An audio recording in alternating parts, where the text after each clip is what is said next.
नमस्कार. होळीच्या आणि धुलिवंदनाच्या तुम्हाला सगळ्यांना खूप खूप शुभेच्छा. उद्या होळी आहे, त्यानिमित्ताने एक छोटासा उपाय सांगतो. तो उपाय तुम्ही करून बघा आणि ते उपाय केल्यामुळे तुम्हाला खरंच खूप चांगल्या पद्धतीचं वातावरण एक तुमच्या घरामध्ये बघायला मिळेल. तुमच्या घरामध्ये सुख, शांती आणि समृद्धी उत्तम नांदो हीच त्या ईश्वरचरणी प्रार्थना. करायचं काय?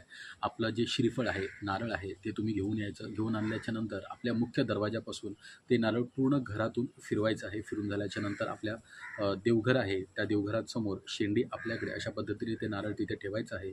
आणि संध्याकाळी जेव्हा तुमच्या गावामध्ये, तुमच्या एरियामध्ये, तुमच्या सोसायटीमध्ये होलिका दहन होईल, त्यावेळेला तो नारळ त्या होलीमध्ये तुम्हाला सोडायचं आहे.